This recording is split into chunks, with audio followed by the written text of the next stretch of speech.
The Montgomery College Smithsonian Faculty Fellowship Program is a unique collaboration between the Paul Peck Humanities Institute and Smithsonian's Office of Educational Technology.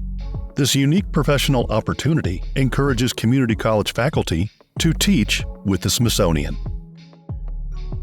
Professor Jenny Hodges is a communication and higher education professional with over 20 years of experience working in academic and student affairs, program management, and classroom teaching. She has worked at Montgomery College for over 5 years.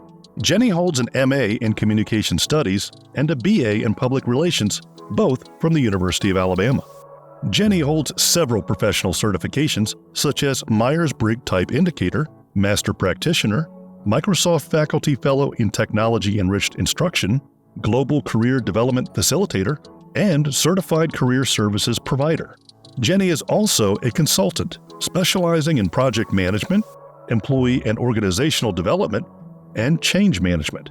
She has an extensive client list that includes nonprofit and non-governmental organizations, small businesses, Fortune 500 companies, as well as state and local government agencies. I'm going to talk a little bit first about my course that I implemented this in, which is COM 108, the Foundation of Human Communication. There are several required assignments in the course, mostly individual assignments. There is one group project, which is actually what I chose to focus for the Smithsonian project. There were some also optional assignments that students could incorporate their Smithsonian, learning into, both written assignments and speech assignments. And then there was an optional but non-required assignment, which was digital storytelling, which I'm excited to share a little bit later on that several students took advantage of, which really turned out well. The structure I also implemented into my COM 112 business and professional speech communication course as well. The assignments are very similar, and they use their project for the group problem solving project as well. So I'll share a little bit more about that. So just an overview of the process. I'm going to talk a little bit before the visit, then about the visit, and then what happened after the visit. So first and foremost, before the visit, we start our course with an overview of self-concept. We go through things like the identity wheel, created Padlets to showcase students' objects of personal identity, examples of objects of community identity, and so forth. Then we jumped right into the group project itself, which students work on for basically the entire semester. So they were provided with an overview of the assignment, all of the specifications, requirements of the project. Students then selected groups, topic ideas they started to explore. We really started by digging into the Smithsonian Learning Lab, which was a great tool, especially for me. I'm still using it, so that has worked out really well. And then in terms of the visit preparation, I gave students lots and lots of detailed instructions. And of course, they had to sign all the fun releases beforehand. The visit itself, we discussed a little bit in each class leading up to the weeks, before the visit, because I really wanted to make sure that students were well prepared. I, at the last minute before the fall semester, just for some context, was moved to a different campus. I had a different class. The class started out as early college and then was switched and had other students enroll literally the weekend before the class started. So there were some obvious challenges that we had to kind of navigate when implementing this assignment, at the very beginning of the semester. Just wanted to share a quick example of one of the Padlet exercises. So this is the one specifically for students sharing their own artifacts of identity. So they selected an object and they took a picture of that object and also shared the importance, its meaning to them. And kind of that was the initiation of them starting to talk about how they see themselves, specifically with objects that they already, have. And a lot of them use objects that they carry around with them or rely on, to motivate them every day. An example of something that we talked about early on, both at the Smithsonian, and I did an example in an exercise in my class, was about the Immokalee workers, their March for Dignity, Dialogue, and a Fair Wage. So the image on the left is actually from the Smithsonian Learning Lab collection. There are great video and exercises in there. So we did that in class. And then the image on the right is I took a picture of one of the students who posed next to that actual artifact living in the museum. And he talked about the significance, the importance of that, particularly because the workers were marching to earn 1 penny more per bushel or basket of tomatoes. And so talking about workers' rights in our class, that is something that a lot of students were astonished by, but something they could also relate to because most of these workers, if not all of them, are immigrants. All right, then a little bit about the process of the actual visit itself. So again, lots of detailed instructions, informations given to students before the visit. Students were very well prepared about what to expect, what we were going to take a look at. And I even went so far as to give a detailed hour-by-hour breakdown of where students could find me, which actually worked out really well because a couple of groups came a little bit late, so they were able to come and find me throughout the museum. So students at the museum during the visit were required, I gave them bingo cards with images, artifacts, quotes, things that they had to go and find in the museum. The objective was that they go find those and then return them to me, which they did at the end of their visit. In exchange for that completed bingo card, I gave them each a little goodie bag. It was a week of Halloween, so just a fun little treat to incorporate there. While we were actually at the museum, I had told students, before the visit, make sure you take lots of pictures of things that you potentially want to include or at least consider in the group project.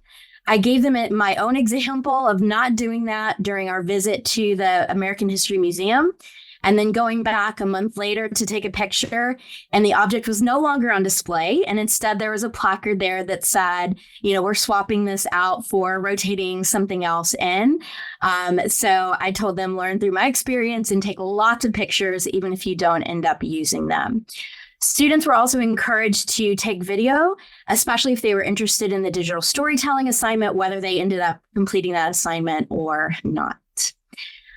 We focused our visit on 3 different exhibitions at the American History Museum. First, Presente, a Latino History of the United States, then Many Voices, One Nation, and Entertainment Nation. And then here's just a few images of my students actually visiting the museum, but they were kind of well prepared on what they were looking for and what to kind of expect throughout the visit there. All right, after our visit itself, we did a couple of debrief exercises. We had lots of in-class discussion. I gave them questions to reflect on different touch points of our visit. They also had homework reflection questions that they had to answer, both about their individual experience and then also because I kind of set it up as a group experience. So they answered questions about what that was like, the group dynamics and the things that they talked about, conversations that they had when visiting as a group. Students then submitted at least one idea, one artifact, a picture, an image that they took for consideration in their group for the group project. And then students met in groups later that week to kind of choose the best idea or decide how they could possibly implement multiple ideas into that group project. And again, the goal of the group project is to select something and solve a problem. So some of them chose to look at a problem that had already been attempted to be solved by artifacts that they found. And others were talking about how that may have solved a problem at the time, but the problem persists. And here's how we would take it maybe a step further and look at other possible solutions.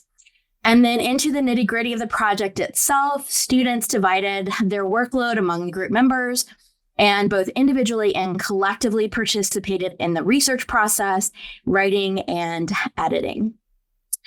I also wanted to just kind of highlight some of the digital stories that I received. They were so great, and it would be impossible to share those during this time. But I did want to just kind of highlight a few that I received. The image, kind of the corner right, kids in museums. I had a student that actually had a baby just before the semester started. Well, last year, her baby was about 10 months old, I think, by the time our museum visit took place. And so she really focused on the fact that even though our child was not old enough to really understand, the stories of the, various exhibitions of the museum, she talked about just how his face lit up with the different, changing lights and the different exhibitions and a lot of the interactive, elements of the museum. And so she focused her digital story really about the importance of kids being exposed to museums at any age. And really the focus was starting them young, right? Incorporating that into their regimen. A couple other examples. So influential Latin American women in the United States. And then I had another student here that the image doesn't share the story, but she talked about having gone during our class visit. And then that day was so impactful for her. And she's like, I can't believe this is free. I've never been here before. She actually went back home, told her family about it, and brought her younger brothers later on in the semester.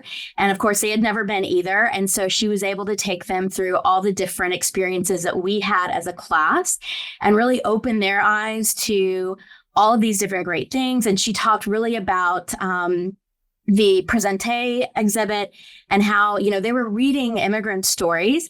And she said, we were reading some of our own family stories just through someone else telling that story.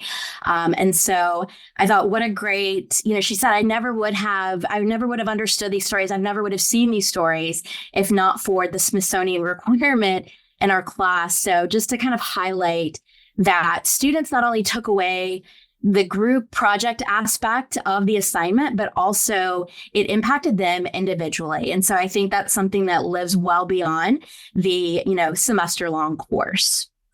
So a few outcomes of my problem-solving group project for my class. I just highlighted several of the topics that were presented by various groups. So ongoing challenges of 21st century immigration, representation in film, challenging racial stereotypes and inequality, music as a form of wellness and addressing mental health, the Greensboro Lunch Counter as a pivotal demonstration in civil rights history, America's Table, reversing America's 21st century food transformation. So they actually said we need to go back to the way it was before all of this transformation took place. And then lastly, shattering the glass ceiling. First ladies are more than pretty dresses and place settings. So lots of great outcomes from those classes. A couple of suggestions that I have, just notes for myself, is that in classes now or in the future that I use this idea for, I'm actually going to encourage students to incorporate their research into some of those individual projects and assignments prior to the group project, to procrastinate students putting off until the last couple of weeks of the class, but also to streamline their research process and then promote equal, group member participation among the various groups. There were many great outcomes for me, both personally and professionally. Digital storytelling is something that now that I've embraced it and kind of figured out that process and that experience, I've encouraged lots of students already in my current class to engage in that as well. And something that I'm looking at or started in my class for this spring is to incorporate some activities to honor the upcoming 60th anniversary of the Civil Rights Act. And we're taking a look at some of those things. So the experience for me did not stop at the end of the semester. It is still alive and well.